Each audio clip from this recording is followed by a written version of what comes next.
Добар ден, момци. Денеска имаме екстра видео за вас. Значи, знаете и сами, ова е трето продолжение од глобалните конфликти и нивната поврзаност со криптопазарите, со тоа што сега направивме една мала легенда, каде што ќе разговараме за 8 различни теми на самиот Global Conflict Tracker, значи ова е мапа каде што може да ги следите сите конфликти и нивната моментална ситуација, каде што, нели, ја чуваме мапата само како да имаме показател, ќе се движиме од запад кон исток, постепено со цел да објасниме кој од овие конфликти е најповрзан со криптосферата и како истиот би делувал потенцијално на цените во една или во друга насока, со тоа што имаме некои големи нови развивања, посебно во секторот на Централна Африка, кој што денес ќе обрнеме малку повеќе внимание, кој што се исклучува важност, верувале или не, и за криптосектор. Сега, нормално ќе започнеме од нешто ново што досега не сме разговарале, а тоа се мексиканските картели. Тоа е првата тема на која ќе разговараме и верувале или не, значи нормално, тоа верувам да по големиот дел ви е познато, но по големиот дел од сите овие конфликти кои што моментално ги гледаме на мапата се само прокси војни на една или на друга страна со цел борба за превласт, борба за ресурси. Знаете сами дека моментално светот представува една театарска представа во која што само неколку големи играчи во позадина буквално диригираат што ќе гледаме моментално. Тоа е жално, но вистинито, така да ние ќе поразговараме за тоа како се реалните ситуации и нели ќе анализираме некои вести кои што нели очигледно медиумите не сакаат вие да ги знаете. Јас ќе се обидам тоа да го пласирам до вас. Нормално секој од вас треба да направи своје истражување со цел повторно, како што кажавме на крајот од денот, значи поставување на геополитичките да речам ново настанати карактеристики на светот, паралелно со тоа како би делувале потенцијално на криптопазар. Сега, прво, зошто велам мексиканските картели? Значи, прво, многу битна е поврзаноста на Мексико со БРИКС моментално и како картелите играат улога во целата оваа приказна. Значи, ќе одиме постепено, ќе покажеме некои интересни вести на кои што може би верувам големиот дел сте заборавиле дека се овде. Сега, првата и најбитна работа е тоа што Мексико официјално сакаше да биде дел од БРИКС. Значи, иако нема официјална апликација од негова страна, значи истиот изјави голема заинтересираност да стане дел од БРИКС. Сега, каде е овдека проблем? Мексико дели најголема граница со Америка, нели нормално, која што нормално представува огромен проблем за Америка, се извинувам, Мурика, да има членка на БРИКС на својата јужна граница. Посебно Мексико, кој што не е нешто посебно позитивно расположен за Америка, можеме тоа нели да го забележиме. Сега, значи иако на почетокот на оваа година, значи на 8 април, пазете сега што вели. Вика како одлуката на Мексико да стане дел од БРИКС може вика да биде закана за нејзината национална сигурност. Нормално сите знаеме како, со тоа што Америка нормално, посебно во последниот период, вели вака: Dangerous words, the risky rhetoric of US war on Mexican cartels. Значи, мексичките картели се веќе со децении на границата на Америка и се еден од главните транспортери на се. Може да замислите, значи од луѓе до оружје, до органи, до дрога, до се, буквално влегло во Америка баш преку овие картели. Сега, со декади Америка немаше никаков проблем со картелите, за наеднаш во последниот период, посебно да изборуваме буквално, значи доаѓаме до ситуација каде што сенатори разговараат за гласање на акт со кој што ќе се дозволи америчката војска да влезе во Мексико и да се бори со картелите. Знаеме дека Мексико одамна ја изгуби војната со картелите, но на тоа пред само некое време председателот на 9 март 2023 година председателот Лопес Обрадор излезе и кажа дека американците се луди ако мислат дека можат да влезат со војска и да се борат на територија на Мексико. Нормално знаеме зошто е тоа. Значи, како што Русија направи специјална операција кога НАТО одлучи да ја прими Украина, така и во оваа ситуација Америка се спрема за специјална операција кога БРИКС сака да го прими Мексико во своите граници. Но нормално на 8 август, значи магично, на 8 август истиот тој председател Лопес Обрадор вели, значи ќе се фокусира Мексико на решавање на собствените внатрешни проблеми наместо да стане членка на БРИКС. Се извинувам, да. И појачување на економската врска со Обединетите американски држави. Магија. Значи, пред само една година имавме ситуација во која што Мексико вели дека ќе стане дел од БРИКС, во исто време Америка вели, па добро, тоа ќе мора да ги тепаме картелите на северната граница на Мексико, значи мексиканскиот претседател ги нарекува лутаци, за нормално после тоа да имаме ваква ситуација пред само неколку дена, значи ова е на 8 август, поточно 14 дена пред официјалниот состанок на БРИКС за примање на нови членки, каде што претседател на Мексико одлучува дека наместо да се приклучи на БРИКС, ќе се фокусира на решавање на социјалните проблеми и приближување кон Америка.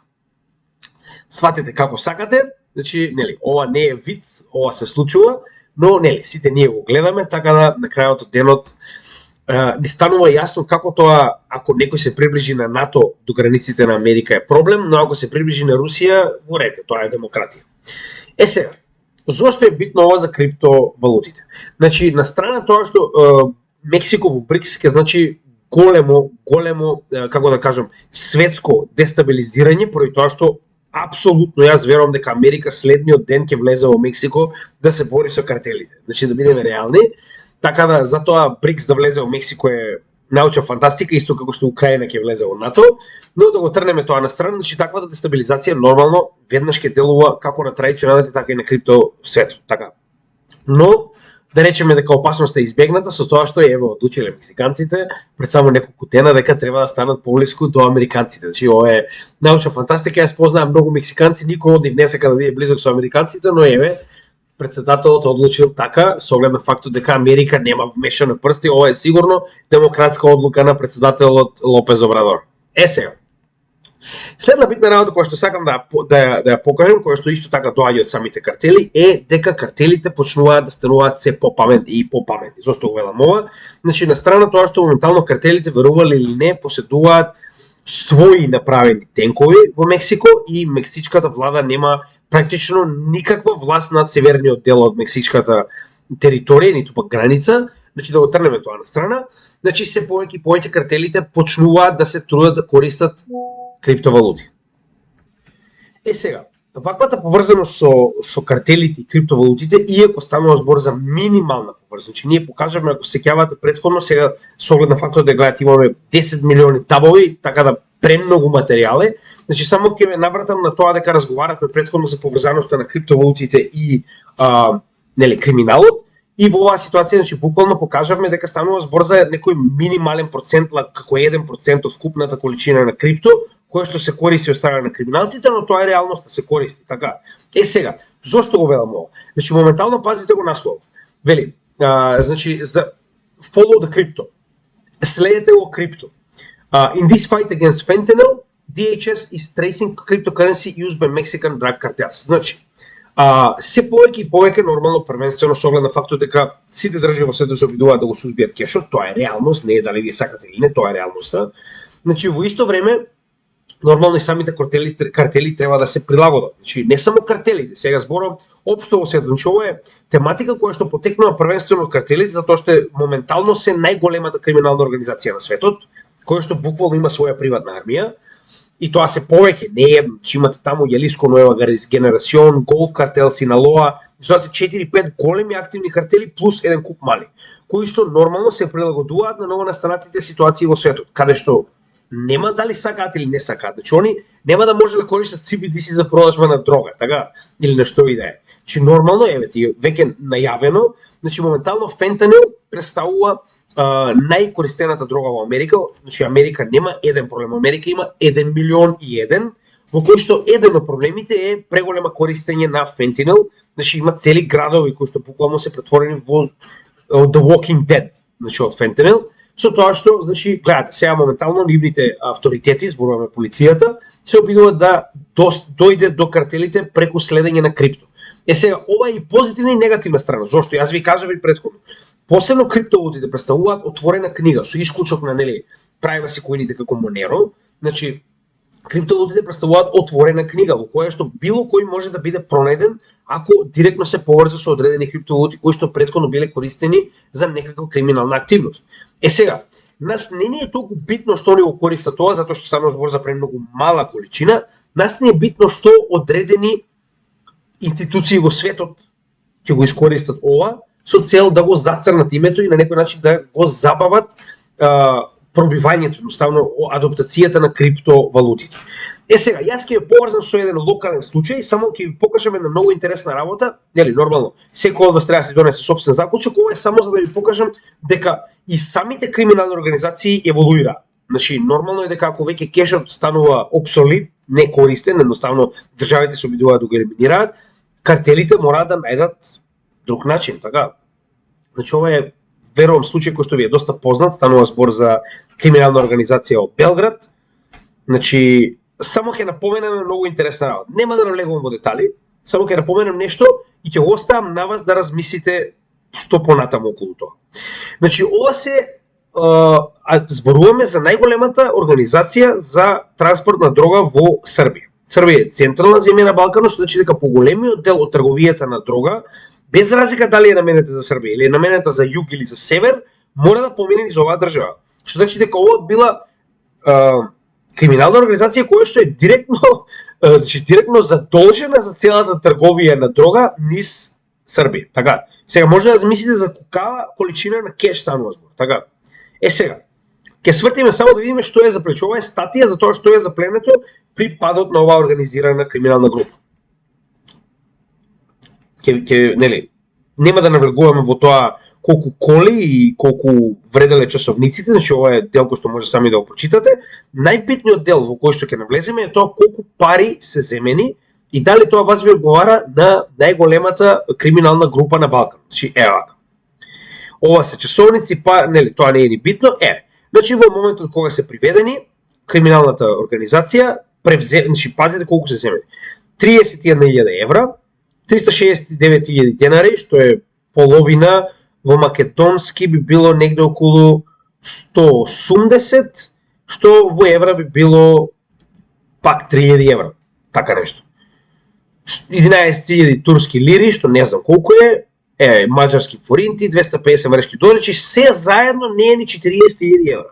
И во втор локалитет се исто така превземени 19.700, 100 амерички долари, 4.000 северно мајка и пичката северно-македонски, па и вие ли северно-македонски ке накаштевате, срам да ви е. Нема врска. Значи денари и 374.000 локални динари во Србија. Сега, колку е ова вкупно? Не е ни 60.000 евра. 60 да ставиме. Значи, сакате да кажете дека најголемата организација на нарко трафикинг во целиот Балкан, задолжена за цела Србија, имала само 60.000 евра? Само толку ќе го оставам за тоа прашање, натаму нели, одлучете си вие. Сега проблемот знаете што е? Што ден денеска полицајците, сега не велам сите нормално, има различни генерации на полицајци кои што подобро размислуваат, кои што нели се во тек со целата ситуација. За жал, полицијата очекува да го најде ова. Тоа е проблемот. Ја верувам дека они моментално бараат некоја соба со пари, некои вреки закопани негде. А во денешно време јас мислам дека барем на овие кои што гледаат мојот канал и оние кои што се позапознаени со крипто, знаат дека целата оваа соба може да ја собере на еден леджер, еден елипал, еден трезор, така. Значи за тоа нема да навлегувам повеќе, но замислете ако тоа го прават во нашите комшии во Србија, замислете што би правеле картелите кои што располагаат со 500 билиони годишно обрт на средства, значи 500 билиони долари зборуваме годишно обрт на средства само од дрога. Па сега вие видите нели каде се тоа се движи. Сега каде е најголемиот проблем и зошто е ова поврзано со криптосекторот? FATF, една од нашите најомилени организации. Малку повеќе само запишете FATF на нашиот канал и ќе најдете нели соодветно видео посветено на нив од срце. А во исто време, значи, каде е овдека проблемот? Значи, FATF и понатаму притиска на тоа дека криптовалутите се наменети во голема количина за перење на пари и финансирање на тероризам. Нормално, ова го пласираат како проблем и затоа прост пример беше пред само некое време, кога видовме како Кувајт се откажа од криптовалути поради насоки дадени од FATF. Значи, FATF нормално си гледа пред носот, значи ако гледаме за тоа колку пари значи колку перење на пари се прави со кеш, тогаш ние не треба да имаме кеш уште од пред 50 години.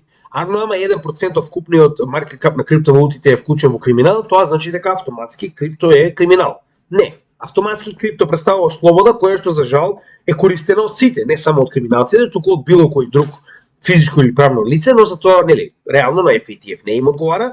Така да, она што сакам да го пласирам у целата оваа ситуација со Мексико е дека не само картелите, туку и сите други криминални организации, јас верувам дека се повеќе и повеќе ќе се вртат кон крипто, затоа што пак ќе напоменам.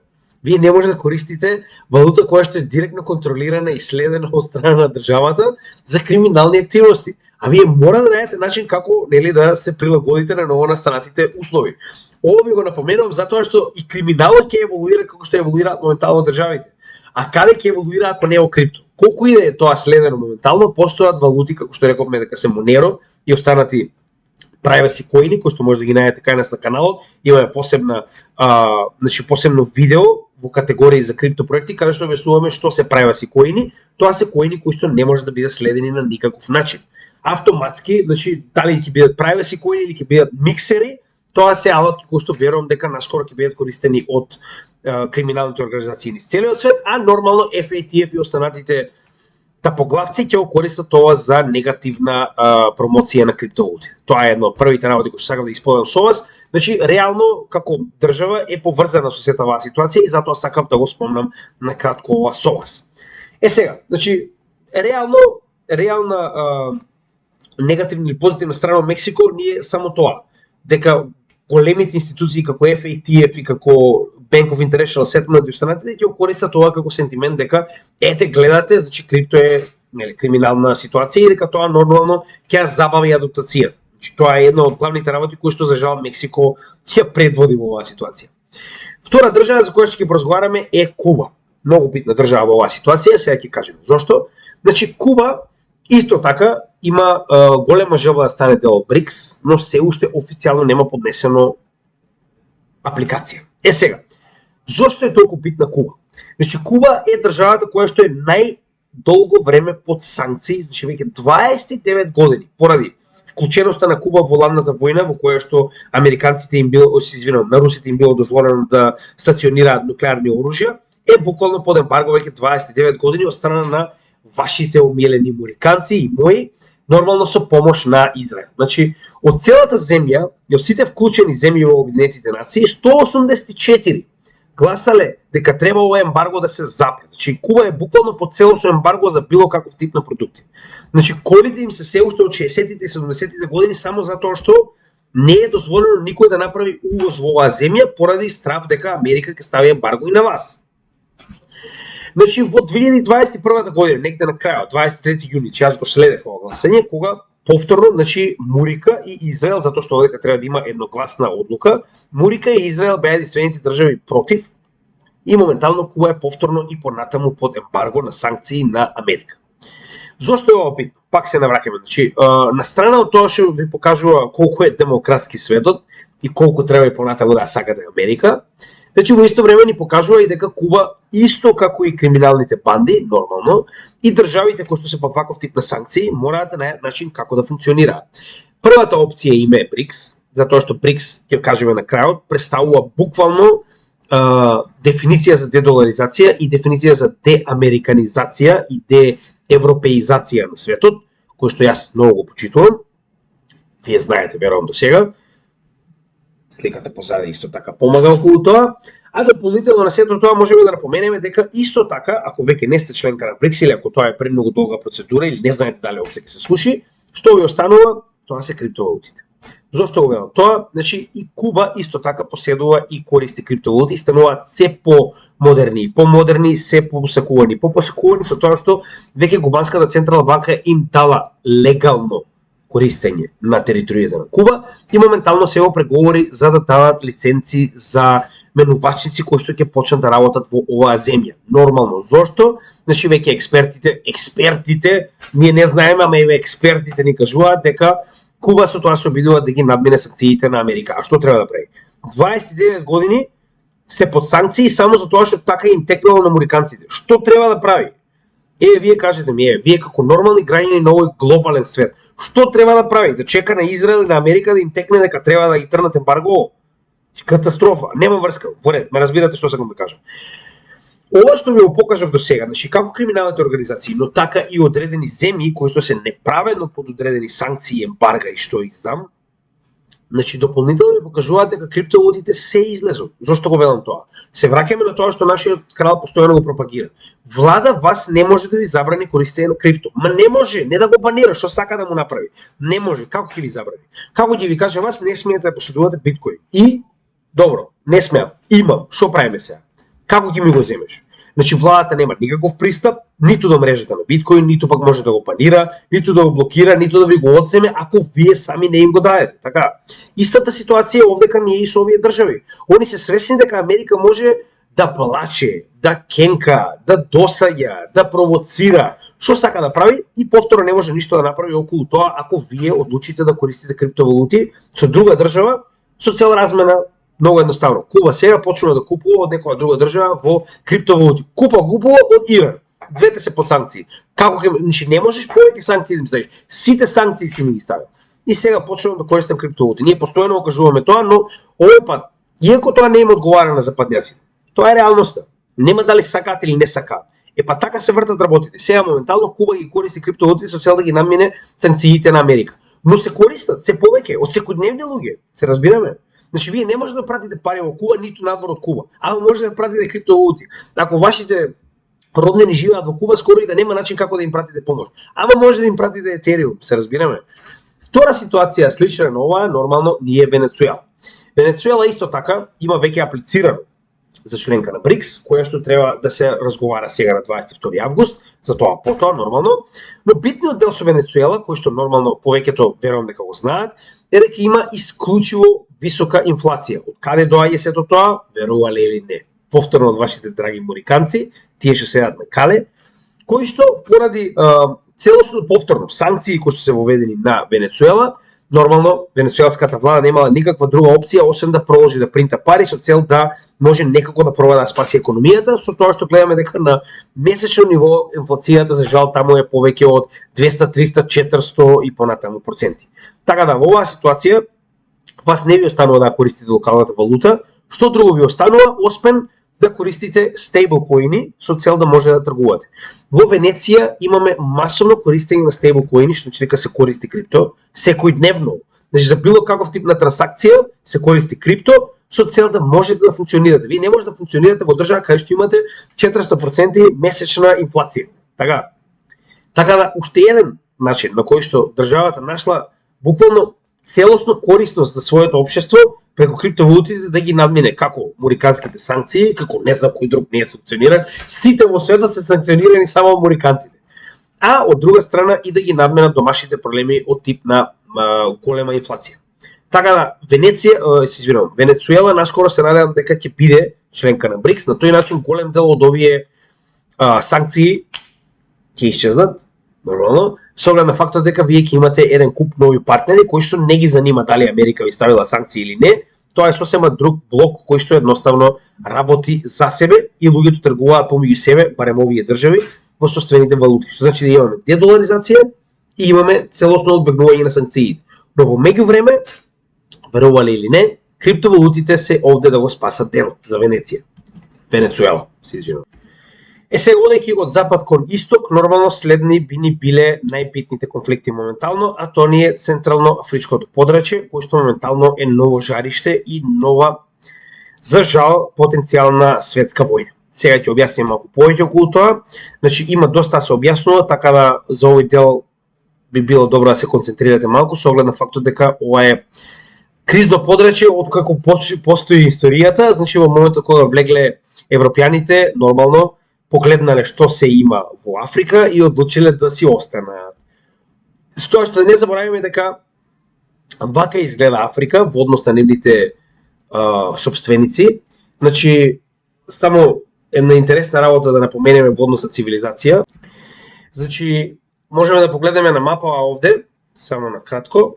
Значи, можеме да видиме дека целата Африка е поседувана, значи да бидеме реални, ова се колонии од страна на европските земји. Така. Ја овдека не гледам ниту една југословенска земја, не гледам ниту една славјанска земја, не гледам Русија, не гледам Кина, гледам само демократи. Ова е демократија и нормално кога ова ќе сака некој да го избегне или да се ослободи, не може веќе, значи мора да се врати демократијата. Само за да им објасниме на овие селјаци у Брисел, дека кога во Брисел во 1958 година, да не заборавиме, ова е после Втората светска војна, се уште постоеле зоолошки во кои што бриселските селјаци можеле да дојдат да видат како изгледаат африканци, каде што ги чувале буквално како животни во зоолошка. Во Југославија во исто време сме земале, значи, голем број на студенти од овие афрички земји, за да ги научиме да бидат доктори, да бидат инженери, да бидат се и се што, така. Значи, ова е таа напредна Европа, наспроти ние запоставените и, нели, ние сме тие терористи, славјани од Македонија па до Русија, сите сме негативни, само лошо сакаме. Еве, например, во оваа ситуација мислам дека јасно се гледа каде се југословенските колонии и руските и каде се, нели, европските колонии. Ова е чисто за демократскиот дел од видео, да го поминеме нормално. Сега веќе кога утврдивме кој е селјак, кој е, нели, вистински цивилизиран човек и од каде цивилизацијата доаѓа, каде завршува, можеме да се вратиме на демократија. Значи, во демократијата можеме да видиме дека ова не представува мапа на Африка, ова представува само природни богатства кои што Европа ги сака. Се разбираме, тоа е реалност. Со тоа што овде имате легенда и може да видите дека северниот дел на Африка е доста богат во газ, во нафта и во ураниум. Енергенци кои што се исклучиво битни за Европа да може да опстане. А зошто? Затоа што до пред само една година има една партнерска земја која што сите овие ресурси им ги даваше по многу ниски цени и тоа им ги доставуваше до дома преку одредени гасоводи и слично, но нормално со оглед на фактот дека засраа со тој источен сосед, сега треба да најдат негде алтернативни ресурси, така. Каде ако не на старата добра Африка, можеме да видиме дека верувам Африка се уште се сеќава на добрите спомени од страна на европските колонизатори, сите овие демократи овде, како што може да ги прочитате. Сега, каде е овде главниот проблем? Можеме да видиме дека главната резерва за ураниум е централниот дел на Африка заедно со Етиопија. Каде е сега тука најголемиот проблем? Значи не само тоа, него и овие дополнителни северни, ова се веќе арапски земји, нормално Египет, Алжир и Либија, се големи производители на нафта. Значи сега ќе се вратиме, ќе сумираме околу тоа, но прво да објасниме што се случува и од каде сето ова е проблем моментално. Значи за да објасниме од каде се тоа потекнува, треба да објасниме што уствари моментално се случува. Нормално, ако вие во Русија се обидувате да направите дестабилизација, со која што практично ја терате Украина да влезе во НАТО, потоа се обидувате да направите цивилна војна во Русија, во која што нормално не ви одговара Русија да постои, значи треба да се распадне, тоа е идејата на Западот. Истото би го направила Русија и вас. Односно, овдека можеме да видиме каде се музичарите од Вагнер се присутни, и тоа ова е така речено стара мапа од 2019 година, верувам дека се сега многу поприсутни во Африка, каде што во сите овие земји, значи самите земји побарале Русија да им достави помош. Овдека можеме да видиме PMC, повторно PMC Вагнер, значи да видиме каде се моментално ги има, значи со оглед на фактот дека сите овие триаголничиња представуваат места каде што Пригозин, значи истиот тој што наводно, нели, направи пуч против Путин, очигледно можеме да видиме, истиот го посети Нигер, така речено пред самиот пуч, но нели еве, Пригозин бил во сите овие земји моментално, каде што е повикан како политички консултант. Потоа имаме значи жолти и црвени квадратчиња во кои што можеме да видиме дека Русија е или моментално средно замешана преку, нели, присуство на PMC Вагнер, или пак јако замешана овие црвени кои што моментално ги гледаме, каде што се во средишниот дел, односно многу блиску до овие ресурси кои што и се исклучиво битни на Европа, така, во овој дел. Сега, гледаме дека не само тоа, него имаме и доста блискост со самата Русија, со тоа што дека можеме да видиме дека сите овие различни бои, нели, со исклучок на ова, која што е буквално само во јужниот дел, се уствари земји кои што на еден или друг начин соработуваат со воените структури во Русија. Ја мислам дека Буенкава ви кажува дека цела Африка соработува со Русија. Не знам зошто, чудна работа. Следна битна работа. Значи сите овие земји кои што имаат вакво малецко договорче, така, се моментално држави кои што купуваат оружје директно од Русија. Со тоа што, во однос на тоа колку е потемна бојата, толку поголем процент од овие земји купуваат повеќе оружје, од вкупниот арсенал кој што го поседуваат, значи толку купуваат од самата Русија. Со тоа што Нигер моментално се наоѓа на 0,9%, 0 до 9% се извинувам, но ова е 2018 година. Замислите сега како е. Значи, за жал не може да најам нова мапа, но е само за да ви покажам дека Русија не е од вчера во Африка, како што се обидуваат тоа да го покажат, нели, европјаните, туку Русија е во Африка од многу одамна. Но повторно, иако е многу одамна, јас не ја гледам овдека, не знам зашто на мапа, јас Русија не ја гледам. Значи Русија не дошла да колонизира, така.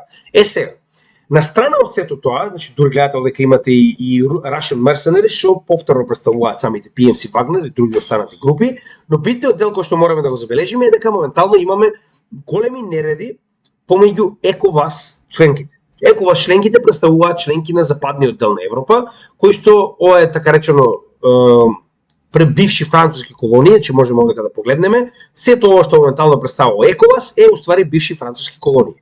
Зошто е тоа така? Затоа што на Франција и одговара да има ваква организација која што е нормално под така речено водство оценка од страна на Франција, во која што нели не смее да се запре редот и мирот во овие земји, значи демократијата мора да опстане. Верувам дека тоа е главната работа поради која што Франција го прави тоа, или пак не. Сега ќе видиме. Значи во оваа ситуација, значи овие со црвено кои што моментално гледате, кои што се суспендирани членки на ЕКОВАС. Зошто се суспендирани? Затоа што и во Гвинеја, и во Буркина Фасо, и во Мали, и во Нигер во последните 3 години е отстранет председателот и владата поради некоја причина, или пак поради тоа што истите биле директно поставени од страна на Франција. Значи, што уствари се оваа ситуација можеме да видиме? Наеднаш ЕКОВАС под водство на Франција и на Европската унија и на Америка кажуваат дека не смее да се остави вакво грубо кршење на демократијата во кое што е отстранет председател на Нигер, ќе кажам Нигер, тоа Нижер што се глума цело нивни проблем, значи државата се вика Нигер. Значи председател на Нигер е поставен, сега ќе ви кажам како е поставен и после тоа вие може да го проверите овој факт. Значи председател на Нигер е араб. А Нигер представува 99,4% држава во која што живее црнешко население. Само 0,4% од населението се арапи, а некако успеале да изберат араб. Или се многу демократски настроени како нашата земја, во која што сите позиции моментално во политичкиот сектор се завземени од малцинства, или пак некој ги принудил, како во Македонија. Така. Значи тоа треба да ви каже се за демократски поставениот председател од 0,4% од населението во државата. Така. Сега, кога требаше во Украина да се бутне режимот поставен од Русија, тоа беше демократија, нели? И затоа и дури Нуланд, представничката на Америка, висока представничка на Америка, беше таму, делеше буквално летоци и колачиња за населението да застане и да го избрка демократски избраниот председател кој што е наместник на Русија. Но во Нигер тоа е кршење на демократија. Значи во Нигер не смее да се дозволи поради тоа што не одговара на западните сили. Сега откако поминавме преку демократскиот дел, зошто наводно сега овие држави кои што се директно практично поставени со своји влади од страна на западните земји, посебно Франција, затоа што ова се бивши колонии на Франција кои што се уште не може да ги отстранат. Значи моментално PMC Wagner им понуди помош на Нигер, на Мали и на Буркина Фасо во последните неколку години, каде што очигледно ако вие доаѓате на моја граница, зборуваме за Русија, ние ќе дојдеме во вашата граница, каде што во случајот вашите колонии ќе одлучат дека не сакаат веќе да соработуваат со Франција. Значи, како да ве обяснам? Во едната ситуација ние спроведуваме демократија во Украина, ама ако Русија дојде и тоа го направи поканета од страна на овие земји, тоа е значи страшно кршење на демократијата. Значи обожавам демократија. Имаме еден интересен твит кој што испадна пред само неколку дена, вели: терористите на Вагнер беа нападнати од страна на борци на Ал-Каеда на границата на помеѓу Мали и Нигер. Сега, како до пред само една година Ал-Каеда беа терористи, ама сега кога Вагнер се поголем проблем за Западот, значи терористите на Вагнер се нападнати од страна на борците на Ал-Каеда. Вика, како века преку ноќ Ал-Каеда, вика, престана да биде терористичка организација. Абе, то магија е, значи да обожаваш демократија, мајке ми. Сега, кога веќе нели го објасниме делов демократски, да го објасниме делов и суштински, односно да погледнеме повторно на мапата и што уствари се случува. Можеме да видиме дека овие две земји, во оваа ситуација тоа се Нигер и Чад, а Нигер е моментално земјата во која што француската војска е целосно отстранета. Значи, има уште мислам една база која што моментално се бара, значи дури има протести пред неа и се бара истата да се отстрани заедно со сите французи. Сега, каде е овдека проблемот? Да видиме што се случува моментално со Франција ако тоа продолжи понатаму. Значи, Франција е позната по тоа што има најголем број на нуклеарни централи во Европа и во светот. Со тоа што повеќе од 68% од вкупното производство на струја е произведено, верувале или не, на нуклеарен начин, со тоа што очигледно од тука бил копан ураниумот кој што се користел за производство на оваа струја, со тоа што исто така, верувале или не, после падот на председателот во Нигер, цената на ураниумот пораснала неверојатни од практично да речеме кога се тоа се случува 43,5 на 56,23. Значи ова е цената, сега пак што ќе дое како долари за фунта вајда во количина, препоставам. Не се купува ураниум, не би можел да знам искрено, но како и да е, во целата оваа ситуација гледаме дека ова скапо ќе ја чини Франција. Сега, да сумираме што моментално се случува. Значи, вие сте си ги пресекле сите ваши врски со Русија, каде што сте добивале ефтин газ, исто така ураниум, еден од најголемите производители на ураниум. Моментално Германија, Бог да ја прости, значи буквално си ги унистија сите централи за нуклеарна енергија. Не знам со што ќе се граат зимово, не знам буквално, значи нивни проблем. А Франција, за разлика од тоа, паметната Франција, значи си ги остави дури и догради одредени нуклеарни централи, за моментално единствените извори на ураниум да и бидат одземени од страна на демократски поставената влада од страна на Вагнер PMC. Така во оваа ситуација, значи сега ми е јасно од каде се тоа доаѓа и зошто наеднаш имаме значи вика пучот во Нигер, military takeover is a setback for democracy and US interest in West Africa. Магија. Како наеднаш, нели, овој пуч е уствари уназадување на демократијата или пак некој ви ги пресекол главните практично средства кои што и се потребни за да може да функционирате. А зимата доаѓа, а на Франција е јасно дека вака скапата енергија тешко ќе се одрази на нејзината економија. Сега се враќаме на главниот дел, како тоа е поврзано со нормално самите криптовалути. Значи, знаете и сами дека на крајот од денот криптовалутите се исклучиво подлежни на инфлација. Така, значи во моментот кога имаме ситуација во која што 5,5% е инфлацијата на цела територија на Европа, со тоа што секоја од овие различни земји нормално има различен степен на инфлација. За жал и самата Малта е некаде високо, значи 6,2% инфлацијата моментално во Малта. Значи проблемот е што просекот на инфлација е 5,5%. Така, значи е далеку од овој посакуван и ова е CPI инфлација, кој што ни е пак негде околу 2%. Горе-доле истата би била и границата во Европа во однос на ова. Сега, што е овдека најголемиот проблем? Моментално ова се стапките на инфлација според различни ставки. Во тоа што, значи ова е вкупната инфлација, потоа имаме ова е храна, алкохол и тутун, енергија, индустрија која што не е поврзана со енергија и било каков тип на услуги. Со тоа што во оваа ситуација ваквиот тип на превземање на овие држави, со тоа што јас не верувам дека ова ќе заврши овде. Зошто го велам тоа? Значи јас верувам дека тоа што вие ги напаа русите доволно, сега ќе се претвори во практично ваквите револуции да се прошират на секаде.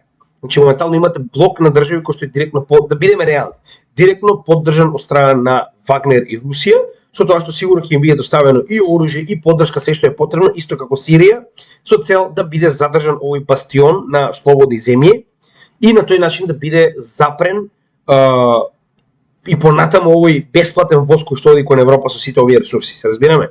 Дополнително имате ситуација во која што самиот Алжир ќе стане членка на БРИКС наскоро, така да овде ќе имате еден од главните ресурси, вклучувајќи ги најголемиот производител на газ и на нафта, заедно со еден од најголемите производители на ураниум, да бидат одземени од страна на силите кои што моментално во ситуација нормално се застапени од страна на Русија.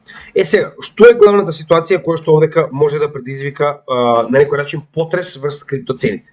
Значи, она што го кажуваме за Америка, истото важи и за Европа. Никој кој што моментално е погоден од скапи цени на горива, скапи цени на храна, не би се држал да седне да купува криптовалути. Се разбираме? Значи дека продолжување на оваа криза која што моментално постои поради висока инфлација, автоматски ќе оневозможи многу луѓе од Европа да купат криптовалути. Ако помалку луѓе купуваат криптовалути, се побавно ќе дојдеме до следниот bull market и се побавно ќе дојдеме до масовна адаптација. Сега како е сето тоа поврзано? Значи оваа црвена линија која што е исклучиво висока овде е уствари линијата на цени на енергенси и степенот на нивна инфлација. Со тоа што колку повеќе се зголемуваат цените, толку повеќе се зголемува и нивната инфлација. И гледаме дека инфлацијата во текот на војната со Русија, значи јули 2022 година, нели, почетокот па веќе средината, сега ако го сметаме до сега, тоа е така речено некој средишен дел од оваа војна, значи инфлацијата достигна неверојатни околу 40% на енергенси. Така. Истата моментално успеа да ја смират на некој начин со тоа што нели се појавија други извори од каде што успеа да најдат соодветни основни ресурси, зборуваме оваа ситуација на енергенси, значи каде што спаѓа и самиот ураниум, со тоа што моментално дури е и негативна, имаме дефлација. Но доаѓа зима и моментално, значи тоа е буквално ваквиот пат е само заради тоа што ние имавме многу блага зима, успеа овие енергенси кои што ги поседуваше Европа да ја избуткаат самата зима, со тоа што сега моментално повторно ќе се случи истата ситуација. А вие ако сега ја немате Русија ни по точка разум да ви достави некаков ресурс, а ја губите Африка, од каде што се зимале скоро за безпари ресурси, погодете што ќе се случи со оваа црвена линија наскоро. Истата ќе почне да расте повторно. Зошто? Затоа што сега цените како на ураниум, така и на останатите нели продукти ќе почнат да растат многу високо. Како оваа стапка расте, така ќе расте и генералната стапка која што моментално е на 5,5%.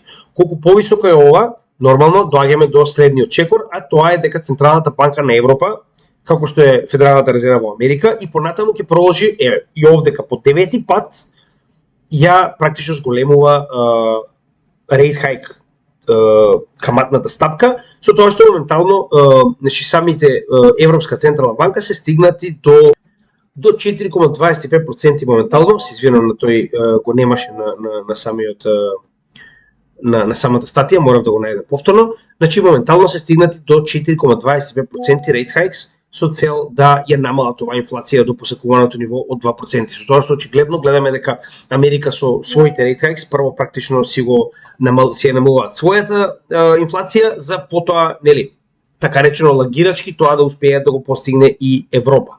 Сега нормално дека ова ќе биде забавено и на тој начин ние практично со ваквата ситуација и потенцијална војна и спречувањето на ресурси да дојдат во Европа, вие имате ситуација во која што Европската централна банка ќе продолжи и понатаму со рейт хайкс, затоа што нормално инфлацијата ќе почне да се дига повторно нагоре поради скапоста на енергенсите, а скоро сме дојдени до зима. Гледате дека има држави во Европа каде што веќе падна снег, така. Значи овие енергенси се од исклучива важност. И сега втора по големина нормално во Европа економија е Франција. Значи дека 68% од вкупната електрична енергија која што се произведува во Франција ќе биде многу поскапа година, се разбираме. Значи вие автоматски ако веќе Германија влегла во рецесија, прашање на време кога Франција ќе влезе, посебно кога еден од најголемите ресурси кои што е потребен е моментално се повеќе и повеќе поскап и се помалку и помалку достапен. Така. Значи на оваа ситуација имате слабење на економиите во Европа, дополнително имате продолжување на кризата со оглед на фактот дека доаѓаме до зима, енергенсите ќе бидат се побарувани, Русија не е овде да ви достави никаков тип на ресурси, а Европа моментално ја губи Африка со тоа што нели нормално сега Русија става столна рана и ги праќа своите Вагнер борци да ги ослободуваат афричките земји како одговор на поддршката кон Украина. Така, значи ваквите високи рейт хайкс дополнително ќе ја забават економијата, а на тој начин и ќе го забават следниот bull market. Односно покасно би очекувале да имаме олабавување на економијата и конечно нели следниот халвинг и влегување во следниот bull market. Така да тоа е главниот проблем и тоа е моменталната ситуација во која што практично очекувам да влеземе поради ваквата ситуација. Затоа што само уште една многу битна работа ќе напоменеме, а тоа е дека потенцијална војна помеѓу овие членки, со тоа што значи самите ЕКОВАС веќе најавија дека доколку Нижер нели им дадоа соодветен рок, не го врата претседателот назад, истите ќе бидат нападнати од војска представена од сите овие земји заедно, со тоа што дали ќе се случи или не останува да видиме, но во најголем интерес на Франција, највеќе на Франција е тоа да се случи и верувам дека Франција ќе учествува со помош на овие земји, додека очигледно од другата страна очекуваме тоа да го направи и Русија со цел нормално да врати за тоа што и се случува на нејзината западна граница.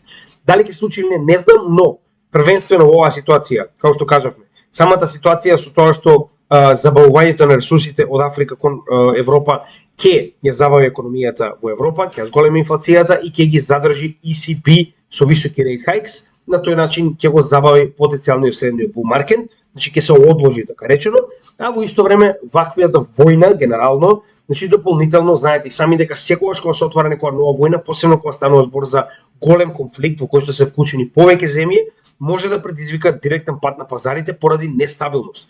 Затоа што многу од луѓето кои што инвестирале, да речем, во некоја индустрија која што е поврзана со овие земји, автоматски ќе ги повлече своите средства и ќе ги промени во валути, се додека оваа криза барем не се стабилизира или барем не се одлучи, не се види што ќе се случува со пазарите во следниот период. Така да, ова се двата аргументи кои што верувам дека се главни во однос на тоа како ќе делува на криптовалутите. Значи, или ќе имаме иницијален пат при потенцијална војна, како што имавме нели со војната во Украина, и вториот е тоа што на долг рок верувам дека ECB понатаму ќе продолжи и да ги изголемува rate hikes, не само што ќе ги задржи, поради намалувањето на ресурсите кои што доаѓаат од африканскиот континент во Европа. Значи, за жал, тоа е нешто што директно ќе делува на цените на криптовалутите, затоа што ќе ги оневозможи граѓаните на Европа да купуваат криптовалути. Следна битна работа за која што треба да само дели за крај морам овие работи да ги покажам. Значи, еве, чисто да ви стане јасно како тоа се прави, затоа што јас ви го кажав дека нели едноставно тоа се случува. Значи, сите овие земји кои што моментално дека ги спомнавме, Мали, Нигер, Буркина Фасо, Гинеа, така. Значи, еве во Мали, значи како изгледа тоа со знамење на Вагнер, со нели запишано благодариме Русија. Потоа имате ситуација во Нигер, каде што исто така, значи надвор Франција со руски знамења, мислам дека овдека се ви јасно, не треба да објаснуваме. И исто така овдека имаме во оваа ситуација во Централната Афричка република, која што е многу блиску, значи тоа е оваа земја, каде што значи гледаме дека се повеќе и повеќе се шири пропагандата. Значи реално тоа е нели пропаганда на една или на друга страна, но тоа што самите држави одлучуваат да побараат помош од Русија е сосема друга работа и гледаме дека се повеќе од овие земји се приклучуваат кон така речено Русија и источната страна. Сега ова е тоа што кажавме, значи веќе се најавува дека Франција ја поддржува ЕКОВАС и потенцијалната интервенција во Нигер. Уште еднаш пред крај да кажеме зошто е сето тоа, еве зошто, се извинам никога да не е мапата, еве зошто е тоа, значи се е тоа поради демократија. Сега нормално, тоа е нивни проблем, останува да видиме како ќе го решат, но тоа е и наш проблем затоа што генерално ќе дојде до ситуација во која што ќе имаме потенцијално намалување на цените или пак одложување на покачувањето на цените. Пред да продолжиме со еден од главните конфликти, би сакал да се навратам на едно многу битно подрачје, а тоа ни е Саудиска Арабија, односно Арапскиот полуостров, каде што знаете сами дека најчесто најголем дел од конфликтите за жал се на оваа територија. Нормално знаеме зошто, не е тоа поради демократија, тоа е поради тоа што богатите земји со нафта моментално се под директна закана на империјава од лево. Сега, моментално битна работа што мораме да напоменеме е дека после договорот кој што го споделија Иран и Саудиска Арабија, кој што беше директно финансиран од страна на не финансиран, туку воспоставен од страна на Кина, значи автоматски дојдовме до ситуација во која што голем дел од конфликтите во овој дел се смирија. Прво сме сведоци дека војната во Јемен буквално е запрена и моментално се преговара, затоа што двете главни страни нормално беа Саудиска Арабија и Иран. Значи ова иако не беше директно поврзано со криптовалутите, значи самото тоа што овие две најголеми држави, представници на суни и шија муслиманите во целиот овој дел се заедно на иста страна, автоматски имате смирување на поголем дел од конфликтите. Истата ситуација ја постигнаа и во Ирак, истата ситуација ја постигнаа и во Сирија, затоа што во сите овие земји имаме борба за превласт помеѓу суни и шија муслиманите. Така да во оваа ситуација единствен активен конфликт кој што и понатаму продолжува е нормално палестинско-нацистичкиот конфликт во кој што наци евреите и понатаму се обидуваат да заземат оваа земја. Дали сте се навредили, не, тоа е ваш проблем. Она што моментално Израел го прави во Палестина е срамота за целиот свет и им е дозволено само заради тоа што овие гомна американски стојат позади нив. Извинете, но за овој конфликт сум крајно револтиран, затоа што ако сте погледнале што се случува во Палестина, нема да ви се верува, значи не може дури ни на филм да се представи таква бруталност кон население цивилно од страна на значи буквално окупатори. Значи, тоа се луѓе кои што во 1945 година им било дадено за солниште од нацистите, за сега моментално да бидат нацисти во Палестина и да го прават истото тоа што нивни го правиле нацистите, што е катастрофа светски размери. Не знам што да кажам друго, но нормално и понатаму светот си е слеп, затоа што знаете како, ако кажете дека ова е конфликт, тоа е во ред. Но ако кажете дека ова е конфликт, не, грешка сте. Таму има само некои терористи палестинци, а овие други се уствари нивна држава, па мора да се бранат, разбираш? Нема врска, не навлегуваме во тоа, но како и да е, овие конфликти генерално не се поврзани директно со криптовалутите на ниту еден начин, се поврзани исклучиво со цената на горивата, која што практично на неутрален начин е поврзана со самите криптовалути. Но за ова веќе разговаравме, нема да се враќаме повторно, затоа што моментално овој тип конфликт помеѓу Западот и Истокот во однос на цената на горивата го објаснивме. Погледнете неколку видеа наназад, се пишавме, тоа беше главната тема за која што разговаравме, а тоа е поврзаноста на нафтата и на криптовалутите. Затоа нема да навлегуваме сега моментално, затоа што ова подрачје е генерално смирено доста, за разлика од претходниот пат кога правевме видео, и во оваа ситуација, значи на вистина, освен тој дел каде што објаснуваме за горивото кој што може да го најдете пред само 2 видеа назад, значи нема друга ситуација која што е поврзана со криптовалутите. Сега, исто така и овие, да речем, ограничени конфликти како Конго, како Етиопија, како сите овие, да речем, Мали, и ова беше уствари, Сомалија. Значи тоа се некои начин стандардни конфликти кои што се понатаму поддржани од страна на радикални групации од една страна и самата држава од друга страна, но не се толку сериозни колку овој централен конфликт кој што моментално може да предизвика буквално светска војна. Сега, значи овие конфликти едноставно нема за што да се зборува, освен како што кажаме за нафтените деривати, за кои што веќе објаснив. Сега да се вратиме на главниот конфликт кој што се уште го мачи светот, а тоа е украинскиот конфликт. Значи, за да ви стане јасно, ова е Нивни. Значи, ова е Нивни сајт во кој што се следи поддршката на Украина. Сега, на овој начин, кога ќе ви ја покажам оваа мапа, овдека ви покажува колку проценти од домашниот буџет, односно GDP, се издвојуваат за да се помогне на Украина. Така, че гледаме дека кои се тие што помагаат. Значи, гледате сами, така. Тоа се стандард, иста ситуација. Америка, Канада, во градина овдека што ја нарекуваат, и нешто малку тоа ја гледаме од Јапонија. Дури ја гледате и Индија и Кина, некоја мала, исто и Австралија. Но тоа е многу мала количина, што можеме 0,05% од GDP, што е многу мала поддршка на она што се случува моментално во Украина. Што сакам да ви кажам со ова? Каде е светската поддршка? Каде е цел свет е против? Каде е цел свет сака Русија да престане? Каде е поддршка во Африка, во Јужна Америка, во Централна Азија, каде е, во Океанија? Ја не гледам поддршка овде. И ова не е поддршка, ова е им пратиле салфетки, не знам. Сега, ако се вратиме овдека можеме да видиме многу повеќе, така речено, детали во кои што можеме да видиме дека еве поддршката. Еве. Ако сакате да знаете кој ја поддржува, еве. Значи Европа, Америка и Обединетото кралство, тоа што дури некои од овие држави засебно даваат некаков тип на помош. Но, откако ги завршиме европските држави, гледате, тоа е нула. Значи натаму целиот свет нема никаква помош за Украина.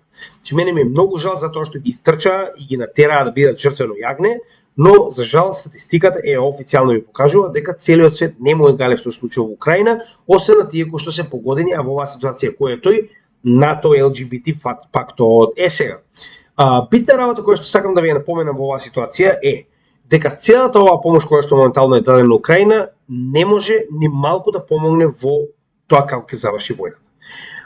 Ви кажуваа дека постои некоја си руска пропаганда. Така, моментално сите руски канали на цела европска, значи не знам како е во Македонија искрено, но во Европа дури на YouTube не може да најдете руски канали.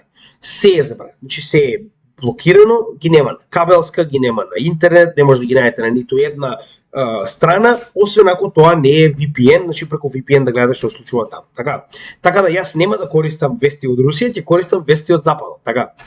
Ево, вака, значи да ви стане јасно прилика како се тоа изгледа, значи за да видите за каков тип на пропаганда станува, дали е ова руска пропаганда или е LGBT НАТО пропаганда.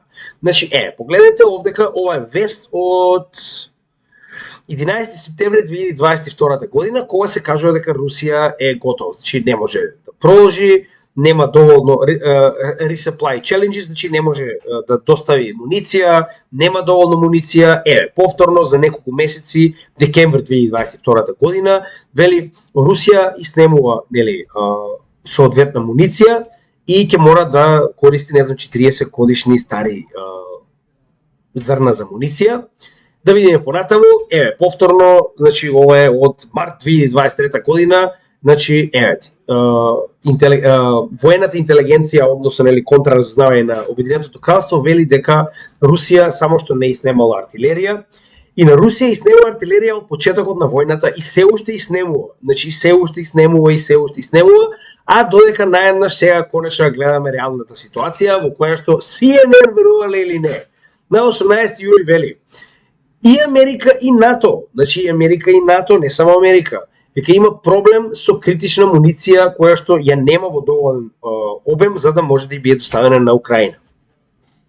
Драги господа, не морам јас да барам никакви руски вести, самите LGBT НАТО екипа ви кажуваат како стои работата, а нели за работите да бидат појасни, директно од устата на волкот. Meanwhile, President Biden says the U.S. is running out of weapons it can give to Ukraine, let alone what kind. News Nation's Kelly Meyer joins me now, live from Washington.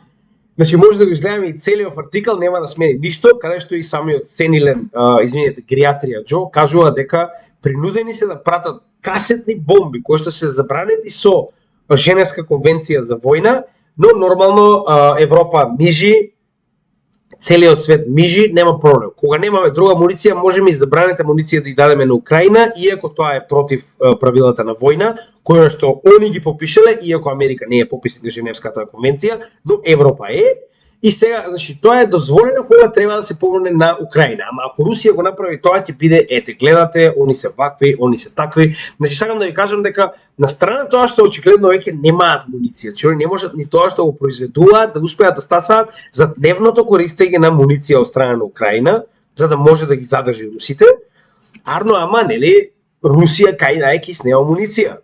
Сега се докажа што се спортивното, каде што и нивни, нели, соодветни експерти кажуваат дека испадна обратна ситуација во која што Русија не само што имала доволно, била спремна за војна, туку има и капацитети со кои што може и понатаму да продолжи бескрајно со оваа војна, затоа што има своји капацитети кои што може да произведат доволно. За разлика од тоа, цела Европа заедно со НАТО и Америка, значи зборуваме сега нели, не само Европа, туку овдека си Австралија и Јапонија, нема доволно муниција за само Украина да се одбрани. Значи, ова треба да ја кажуваат доста. Немам потреба повеќе тоа зборам. Ако имаа они муниција, немаше да си дозволат да праќаат, нели, муниција која што е забранета со Женевска конвенција. Така. Сега, каде се тоа води? Значи, кога сваќате дека почнувате да војувате на сите страни, се случува еден конфликт, се случува еден проблем. Да се потсетиме на некои такви империи. Например, Германија е изгубила војната кога почнала да војува на 3 места, така, војувала на исток со Русија, војувала на запад со нели цела Европа и Англија и Америка и нормално понатаму Африка војувала со уште еден куп држави, така да што се случило кога ќе се постелете на сите страни да војувате, на крај ќе изгубите затоа што сте ограничени, така, војувате против цел свет. Што се случило со Римското царство? Исто така. Станало премногу големо, не можеле да ги бранат своите провинции веќе на целиот свет и нормално кога сето тоа почнало да колабира и Римското царство кое што било исклучиво зависно од овие робови и богатства кои што се донесени од туги земји, пропаднало. Истата ситуација и со англиската империја, со француската, Наполеонова империја и така натаму и така натаму. Што моментално се случува со Америка можеме да видиме и сами, со тоа што они моментално можеме да видиме се замешани во сите конфликти во светот. Значи ги спомнавме во Мексико со картелите, иако таму не се активно замешани, на Блискиот исток ја мислам дека не постои земја во која што Америка нема база. Во Украина се дебело замешани, тоа е катастрофа колку се замешани. Африка има еден куп нивни бази, сите овие конфликти овдека се на некој начин или финансирани или предизвикани од нив. Истото моментално го прават и во Тајван, значи кога почнувате да се постидате низ целиот свет, погодете што ќе ви се случи. Прво ќе ви се случи ова, каде што прво лажете дека другата страна нема муниција, а потоа излегува дека вие немате муниција, за на крај да почнете да кажувате дека знаете, пази сега, зошто ако офанзивата која што моментално Украина ја превзема се забави, ќе предизвикува голем политички проблем за Зеленски во Америка. Ќе ви кажам зошто. Затоа ова се нивни вести. Затоа што вели 4 од 10 републиканци во републиканската страна се против понатамошно помагање на Украина. Што стана со непобитната постојана никогаш нема да престанеме помош на Украина? Каде отиде? Истата ситуација, значи Украина вери ризикува да ја изгуби иницијативата за војната во оваа критична фаза. Значи нема да навлегувам понатаму, само вака ќе ви кажам, затоа што ова видео не треба да биде за конфликти, но за жал овој конфликт е многу близок до нас. Ова е една држава која што беше испровоцирана, како што ние сме испровоцирани, дека ако направи ова ќе влезе во НАТО, ако направи тоа ќе влезе во НАТО, ако направи не знам што ќе влезе во Европска унија. Моментално на последниот состанок на НАТО, кај што Зеленски стоеше како 13-то прасе гиле, му беше кажано дека нема да влезе во НАТО и дека ќе размислат како тоа понатаму, арно кога ќе се заврши војната. Еве како ќе се заврши војната, може да видите и сами, со тоа што уште некои интересни работи имаме да ги покажеме, и дополнително да не забораваме дека ние сме иста таква земја, исто како Украина, која што најголем достиг моментално на Украина беше тоа што беа признати за земја кандидат. Значи јас на сопругата моја која што е од Украина и велам вака. Сега викам вие сте земја членка на кандидат, така? Ние викам сме 18 години земја членка кандидат, викам а Турција е повеќе од 20 и не знам колку години земја членка кандидат. Значи еве тоа треба да ти стане оприлика се јасно за тоа каде оди твојата земја и кога потенцијално ќе влезе во Европска унија. Значи тоа треба да ви биде на сите јасно.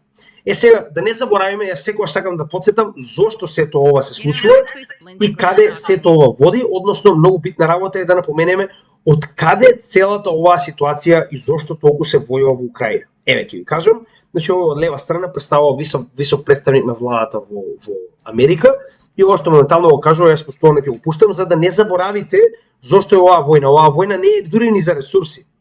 Free or die. Now you are free, Yes. and we will be. And the Russians are dying. It's the best money we've ever spent. Сега јасно не ви е зошто е војна. Значи вели, русите умираат. Тоа се најдобрите пари кои што некогаш сме ги потрошиле. Главната цел на овие крвопици е уствари разбивање на Русија како земја, поделување на истата на неколку различни и при тоа нејзино контролирање со поставување на оние puppet government, тоа што го имаме ние дома, со цел оние огромни ресурси кои што моментално Русија ги користи за да им се спротистави да бидат нормално превземени од страна на западната сила. Ова е се што треба да ви биде јасно и кажано од страна на западната сила зошто се води оваа војна.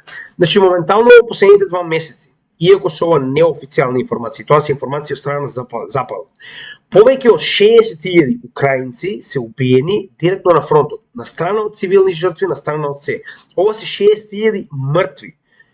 Ранети не се броени, значи ова се само за 2 месеци контраофанзива во Украина. Зошто ви го кажувам ова? Многу битно. Еве зошто ви го кажувам. Значи, моментално ова е интерактивна мапа, украинска, не е руска, значи ова е украинска мапа, каде што Украина самата по себе, било каков тип на движење и било каков тип на воена активност е обележена самата мапа.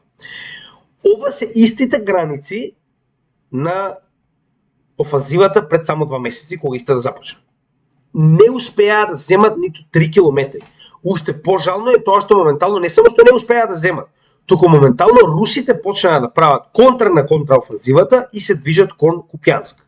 И моментално во последните неколку денови успеа да им земат повеќе од 10 или 15 километри и се скоро стигнати до еден од поголемите градови на оваа воена линија, каде што наскоро се кажува и веќе е евакуиран самиот град, дека голема веројатност дека Купјанск ќе падне.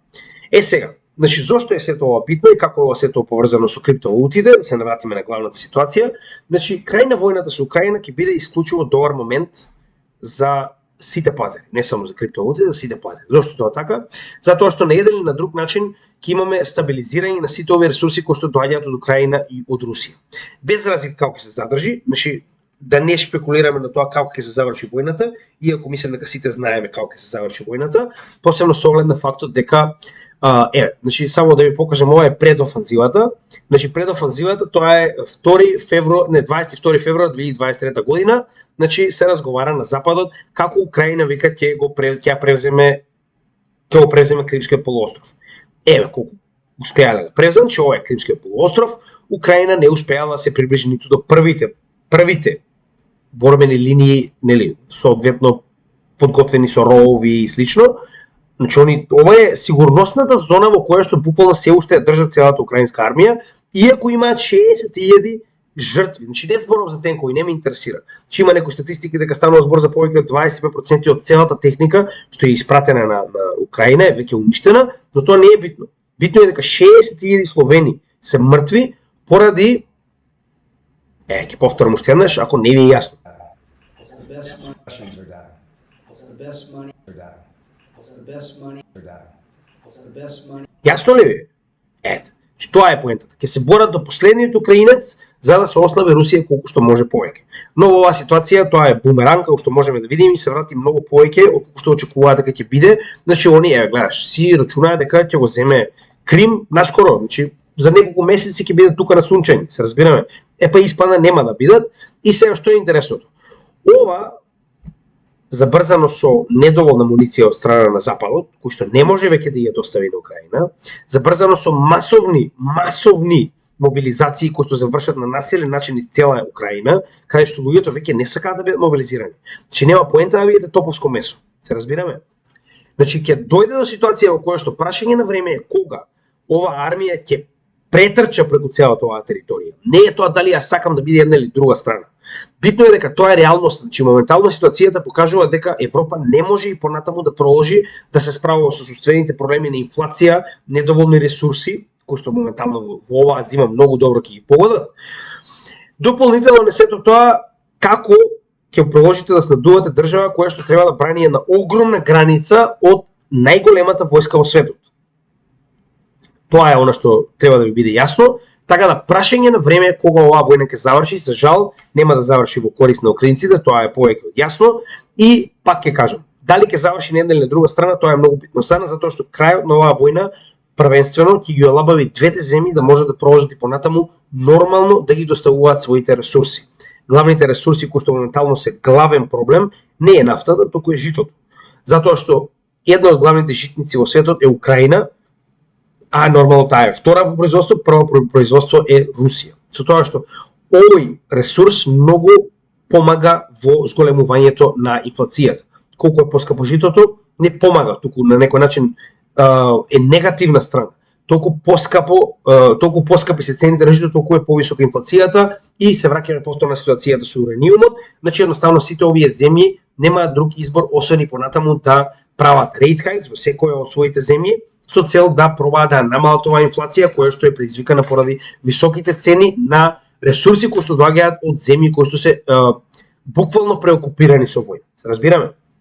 Тоа е првата страна и втората е значи ќе забрза економијата, се разбираме. На страна тоа што ќе престане, што ќе намали инфлацијата, затоа што ќе имаме нормално производство и нормално доставување на жито од она што е останато од оваа земја, но на друга страна е тоа што ќе забрза економијата. Значи тоа е еден проблем помалку за кој што треба да се секирате и на тој начин многу од не само компаниите и земјите, туку и самите луѓе, кога ова ќе престане, ќе гледаат на тоа дека и понатаму ќе продолжи економијата да расте. Значи тоа е нормално затоа што ова е за разлика од останатите конфликти, ова е централен европски конфликт и верувате ми многу повеќе делува на глобалната економија за разлика од овие локализирани конфликти кои што на некој начин ограничуваат само еден ресурс. Овде ќе имате целосно запирање на било каков тип на економска комуникација помеѓу истокот и западот. И ако тоа и понатаму продолжи, нормално дека економијата ќе страда уште. Така да поради оваа причина, крајот на украинската војна поради било која причина, на било каков начин, конечно ќе го олабави ова. Иако не верувам дека Русија и Европа веднаш ќе го спостават економските врски, прашање на време. Значи економијата не трпи граници, не трпи омраза, значи овде ќе има ствари кои што им се потребни, овде ќе има ствари кои што се произведени, значи прашање на време кога ќе се го најдат патот до оваа страна. Но затоа рековме дека битно е прво оваа војна да заврши. Сега, значи иако ова е жална ситуација, тоа е реалноста, но ќе видиме како се тоа ќе се заврши нормално. Сега за сега мислам дека е повеќе од јасно, но никогаш не може да бидете сигурни, може да има некои драстични промени на воен, че јас само ви кажувам оно што моментално го следам. Следна битна работа која што мораме да разговараме е Тајван. Сега не заборавајте дека Бајден, иако ова го нема повторено долго време, значи в септември претходната година, од тогаш риториката им е многу сменета, од септември претходната година е последен пат кога кажаа дека ќе го бранат Тајван ако Кина нападне. Сега, да не забораваме дека Кина гледа што се случува во светот, исто како и сите останати, и ако моментално Америка е во Африка, во Украина, не знам, картелите на Мексико, прашање на време е кога Кина ќе каже они нема доволно муниција да ја снабдат Украина, а ќе го снабдувале Тајван или ќе се пореле за Тајван. Значи, тоа треба да ви кажува многу, така да во оваа ситуација прашање на време е кога Кина ќе се дрзне и ќе каже добро, време е, очигледно Америка е доволно слаба, значи да си го земеме Тајван, кој што е историски дел од Кина, дали вие сакате или не, тоа е вистина, секогаш бил, секогаш ќе биде, затоа што тоа е само една окупаторска војска на Чанка и Шек кој што се борел против комунизмот, кој што се повлекол во Тајван и од тогаш добива поддршка како да кажам, буквално како глушец од страна на западните сили само заради тоа што се борел против комунизмот во тоа време во Кина. Сега, зошто е Тајван толку битен и од каде целата оваа обседнатост на Америка со Тајван, кога Тајван се наоѓа на буквално другата страна од светот за Америка, значи ова малеско овтовче овдека, од каде толку голема, нели, обседнатост? Значи, ево, од каде 60% од сега ова се чипови полупроводници. Искрено јас не можам да ви кажам точно како и што и зошто, но битниот дел кој што мораме да го забележиме е дека 60% од скупното производство, а 90% од напредните вакви чипови се произведени во Тајван. Со тоа што, за да образложиме колку се битни, значи вели, во секојдневната електроника се неизбежни. Значи овие semiconductors. Значи неизбежни, дополнително интернет, возови, банкомати, комуникација, се зависи од вакви чипови. А вие имате ситуација во која што 60% се произведени во Тајван, а 90% од напредните се исто така произведени во Тајван. Од тука нормално е дека Кина сака да го превземе Тајван, а Америка сака да го одбрани. Затоа што вие замислете кога би го имале овој капацитет во сопствената земја, вие практично може да ја парализирате било која земја на светов со тоа што едноставно ќе му ставите ембарго на некој и нема да му дозволите да купува од овие чипови. Така, ќе бидеме реални. Гледате што се користи, така. Сега каде е поврзаноста? Значи, самото тоа што и понатаму потенцијално може да се случи овој конфликт, исто како што беше ситуацијата со Централна Африка, значи ние ќе добиеме пад на пазарите. Моментално, доколку се случи било каков тип на конфликт во кој што Кина влезе во Тајван или барем го нападне од било кој аспект, автоматски може да очекувате директно пад на пазарите, овдека е гарантирано. Зошто? Затоа што првенствено оние кои што поседуваат било каков тип на акции во овие компании кои што постојат во Тајван веднаш ќе продаат. Веднаш. Ви гарантирам, веднаш ќе продаат затоа што цените веднаш ќе паднат на овие акции на компаниите кои што ги произведуваат овие чипови, затоа што главното богатство на овој остров се чиповите. Тоа е главната работа поради која што се уште така речено постои. Да ви биде јасно. Така да имате автоматски паѓање на цените на се што представува технологија, сите овие Nvidia, Apple, Microsoft автоматски ќе паднат затоа што напад на Тајван значи прекинување на било каков тип на испорака на овие чипови. Значи автоматски вие имате намалување на заликата моментално. Така, поради овие причини, значи вие имате ситуација во која што пазарите сигурно ќе паднат и сигурно ќе ги повлечат и криптовалутите, затоа што знаете и сами дека криптовалутите се исклучиво поврзани од ваков тип на компјутерска техника. Така да, ова ќе биде момент каде што ќе добиеме екстра добри цени за купување, ако мене ја прашувате, но нели, останува да видиме дали ќе се случи. Значи, моментално, иако ова беше неофицијална информација, наводно високи представници на војската во Америка даваат до америчката влада проценка дека нема логика да се брани Тајван, поради тоа што, нели, претходно имаме разговарано подетално за ова претходното видео, едноставно невозможно е да покриете оваа дистанца и да го браните Тајван кога на Кина е буквално пред газот.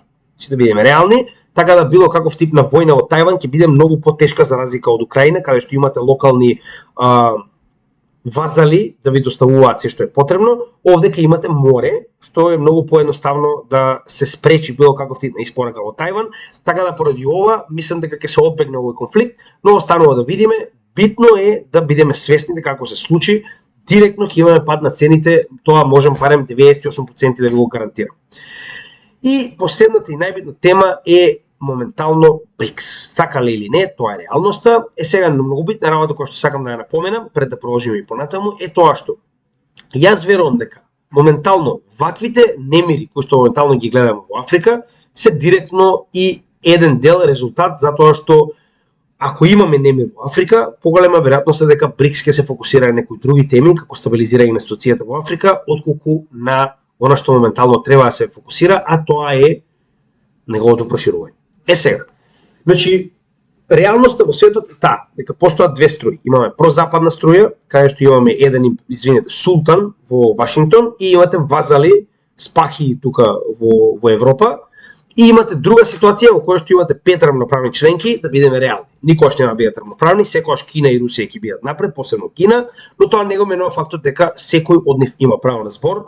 Ни во една ситуација не им е кажано ти ќути, јас ќе одлучувам за тебе, барем сега за сега не, останува да видиме натаму, но битниот момент е дека целиот свет почнува полека да сваќа дека иднината не е НАТО, иднината не е градината Европа, туку иднината е БРИКС.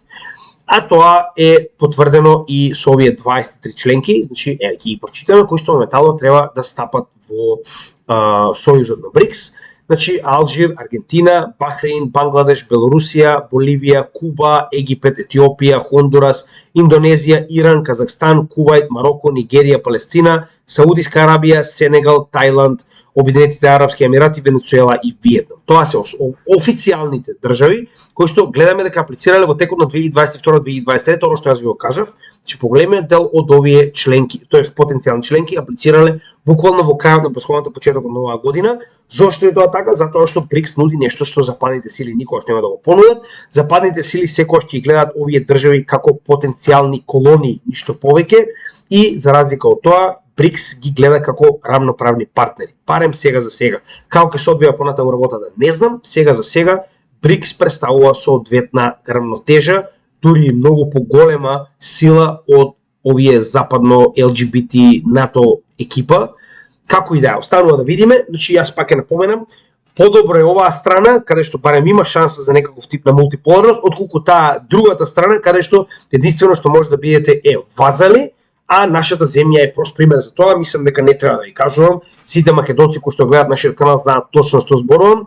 Сменете знаме, па ЕУ, сменете име, па ЕУ, сменете историја, па ЕУ, сменете устав, па ЕУ, сменете пак устав, па ЕУ. Значи, нели, понатаму не морам да продолжам. Па очигледно на целиот свет му е доволно од ваквите сменете, па не знам што. Така да очигледно овие земји почнуваат да се вртат кон другата страна. А дополнително, зошто е ова битно? Битно е поради една многу интересна работа која што се нарекува дедоларизација, која што исто така ќе биде забрзана. Значи имаме два аспекти на БРИКС самитот. Првиот е тоа што ќе имаме придружување на голем број на членки, иако тоа не е потврдено.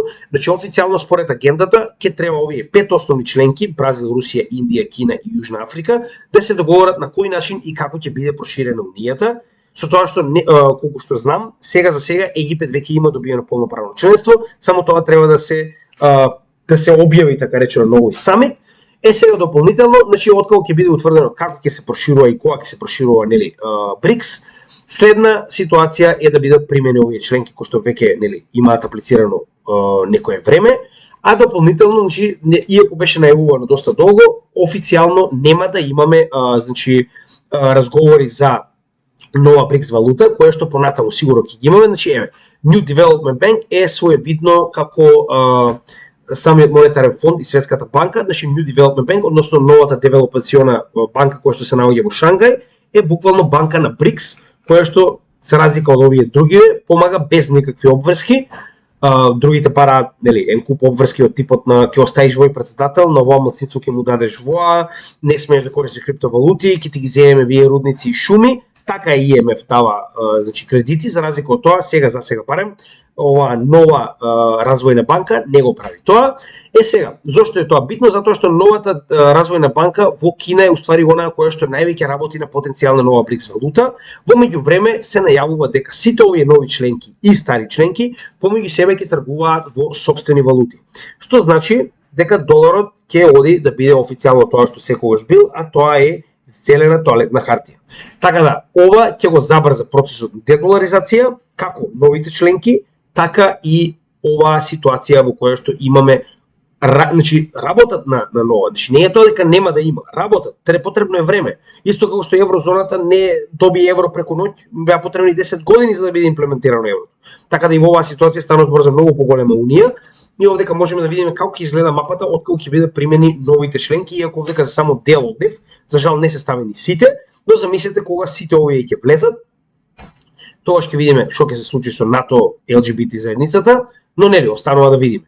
Како и да е. Значи еве, и овдека убаво кажано, ова е некој професор од Обединетите арапски емирати, вели, значи БРИКС и експанзијата на БРИКС е буквално по дефиниција принудување на Западот да го свати и препознае новиот светски поредок. Нема дали сакаат или не, значи новиот светски ред доаѓа и ова дезападнизација, дедоларизација ќе биде почетокот на крајот за овие западни блокови, кои што досега се уште се колонијалисти во ова нова доба, иако е тоа жално, но тоа е вистинито. Така да, уште еднаш ќе напоменам, БРИКС и дедоларизацијата и оваа експанзија ќе доведе сигурно до нестабилност во светот, иако јас очекував дека ќе се разговара и за самата валута, тоа ќе беше уште поголемо забрзување на дестабилизација на економијата, но сега за сега очигледно тоа е одложено. Така да, главната ситуација која што мораме да ја напоменеме е дедоларизација. Дедоларизација автоматски ќе дојде до ситуација во која што падањето на вредноста на доларот ќе ги зголеми по дефолт вредностите на сите останати криптовалути. Значи дедоларизација значи дека сите овие долари кои што претходно се користеле за меѓусебна трговија на сите овие членки, постепено ќе си се вратат назад во мурика и на тој начин ќе предизвикаат хиперинфлација. Сега, повеќе за дедоларизација имаме соодветно видео кој што може да го погледнете, кој што ги објаснува сите овие работи во детали, но само сакав да напоменам дека се повеќе и повеќе се ближиме до конечниот БРИКС состанок на 22 август, каде што официјално ќе се разговара за примање на овие членки, што верувајте ми ќе се одрази на пазар. Сега, јас искрено типувам дека тоа ќе се одрази позитивно за криптовалутите, а негативно за се што е американско, но мораме да видиме дали тоа така ќе заврши, затоа што едноставно тоа се детали кои што не можеме да ги предвидиме, затоа што ова се случувања кои што не сме ги виделе во историјата, барем оние кои што сме живи. Се разбираме? Че дедоларизација е процес кој што ние многу од луѓето се уште не веруваат дека се случува. А ние сме дојдели до забрзано дедоларизирање. Но ако и понатаму нека не веруваат дека се случува, останува да видиме каде сето тоа ќе заврши за. Реалноста е дека живееме во многу нестабилни време. Значи тоа е реалноста, реалноста е дека моментално, значи никогаш до сега не сме успеале да направиме нов светски поредок без крвопролевање и тоа е за жал реално и не знаеме како се тоа ќе се движи. Но оно што е најбитно е дека живееме во период во кој што гледаме работи кои што не ги виделе генерации на нас. Се разбираме? Че ова се исто како да сте живееле после Втората светска војна. Значи ова е ситуација во која што имаме целосно редефинирање на финансискиот сектор, што е многу битно. Каде што криптовалутите ќе играат, дали тоа сакаат они или не е битно, битно е дека тоа е реалност, ќе играат исклучиво битна улога во следниот период. Дали вие ќе бидете дел или не од тоа, верувајте ми, тоа нема да има голема разлика, затоа што на крајот од денот ова се случува. Дали вие ќе бидете дел е само плюс, но нели, на крајот од денот секогаш останува на вас да одлучите дали вие сакате да бидете дел од целата оваа приказна која што доаѓа, а без ваков тип на промени, голема е веројатноста дека и никогаш нема да дојдеме до она реевалуација, едноставно ребаланс на богатството во светот. Односно, време е оние кои што биле богати да се свртат малку доле, кај што има местото, а оние кои што цел живот биле сиромашни, генерации наназад да дојдат горе. Сега, како тоа ќе се случи останува да видиме, но затоа сме овде како заедница да продолжиме и понатаму и да пробаме да го најдеме оној правилен пат за сите нас, да едноставно живееме многу подобар живот од она што моментално го правиме. Така да се надевам дека ова видео беше едукативно за вас и се надевам дека е доволно добро за да го препорачате на другите македонци, затоа што овој канал како и секогаш е бесплатен и ќе остане да биде бесплатен. Единствено што бараме од вас е ваквата материја, доколку ви се допаѓа, да ја пренесете на повеќе македонци со цел да бидат информирани за она што доаѓа и на тој начин да бидат спремни за следниот bull market и ова финансиска револуција и редефинирање на целиот свет кои што ќе бидат наскоро реалност. Така да ви благодарам. Лайк, шер, сабскрайб, како и секогаш би бил благодарен, значи, доколку го направите тоа за нас, со цел да му помогнеме на YouTube алгоритмот и понатаму да го споделува нашите видео. А, нели, за крај би сакал само да ги поздравам НАТО и LGBT заедницата со оваа мала честитка од Русија, секоја чест на момците. Значи морам да признавам, ова е една од најкреативните реклами кои што сум ги видел. Иако не е достапна до вас, иако не е на VPN, Гемиџија го доставува до вас директно. Silent night, holy night, all is calm, all is bright, round yon virgin mother and child, holy Некаде во Белгија. splendor and mild, sleep in heavenly peace, sleep in heavenly peace.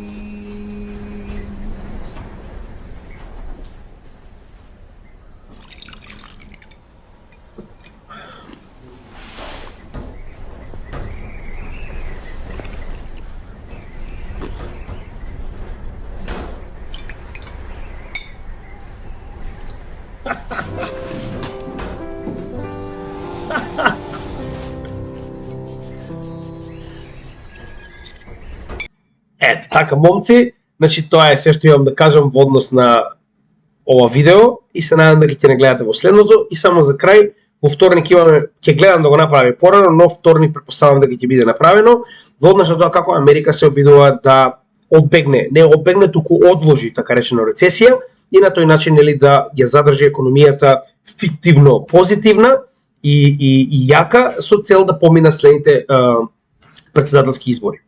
Тоа е се, имајте добар ден и се гледаме во следното видео. Поздрав од Криптогемич.